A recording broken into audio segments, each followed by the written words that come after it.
மகாபாரதத்துல கௌரவர்கள்ல சிலர் பீமனுக்கு விஷம் கொடுக்கறாங்க. விஷம் குடிச்ச பீமன் எப்படி உயிரோட கங்கை ஆத்துல இருந்து வெளியில வந்தான், அந்த கதையை தான் பார்க்க போறோம். அதுக்கு முன்னாடி சேனலை சப்ஸ்கிரைப் பண்ணிருங்க.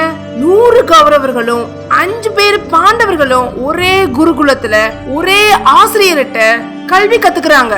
அப்போ காட்டுல தங்கி பயிற்சி எடுக்கிறதுக்கான காலம்.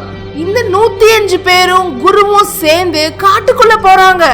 இந்த 105 பேர்லயும் 2 பேருக்கு ஒரே ஒற்றுமை என்னன்னா, உடல் பெரிய உடல், அதிக பலம் வாய்ந்தவங்க, துரியோதனனும் பீமனும். அதனாலேயே பீமனை துரியோதனனுக்கு கொஞ்சம் பிடிக்காது. பீமனை பார்த்து துரியோதனன் பொறாமப்படுறான். காட்டுக்குள்ள பயிற்சி எடுத்துக்கிட்டு இருக்கப்போ அவன் கவனம் அவன்கிட்ட இல்ல. இத துச்சாதனனும் மற்ற சகோதரர்களும் பாக்குறாங்க. அதுக்கு காரணம் பீமன் தான். இந்த பீமனை கொன்னாதான் நம்ம அண்ணே துரியோதனன் நிம்மதியா இருப்பான்னு முடிவு பண்ணி சகுனி கிட்ட சொல்றாங்க. சகுனியும் சில கௌரவர்களும் ஒரு திட்டம் தீட்டுறாங்க. திட்டத்துப்படி ஒரு 4-5 பேர் சேர்ந்த ஒரு குழு ஒரு உணவை தயாரிக்கிறாங்க. அது உணவில்ல, ஒரு விஷம். அந்த விஷத்தை குடிக்கிற பானத்துல கலக்குறாங்க. ஒரு பெரிய விருந்துக்கு ஏற்பாடு பண்ணி பீமனை கூப்பிடுறாங்க.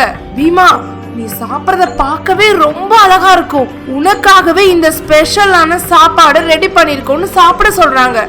கொஞ்சம் கூட யோசிக்காம இவங்க சொத்துக்கு அடிச்சுக்கிற கூட்டம்ன்றத நினைக்காம சாப்பிட ஆரம்பிக்கிறான் பீமன். சாப்பிட்டுக்கிட்டு இருக்கப்பவே விஷம் கலந்த அந்த பானத்தை கொடுக்கறாங்க. பீமா, இது கொஞ்சம் கசப்பா இருக்கும், ஆனா ரொம்ப சக்தி வாய்ந்ததுன்னு சொல்லணும்னே பீமன் அதை வாங்கி கட கடன் குடிச்சிடுறான். குடிச்ச உடனே மயங்கி விழுந்துடுறான். துச்சாதனனும் மற்ற சகோதரர்களும் என்ன நினைக்கிறாங்கன்னா, இவனை கங்கை ஆத்துல தூக்கி போட்டுருவோன்னு முடிவு பண்ணி கங்கை ஆத்துல பீமனை தூக்கி போடுறாங்க.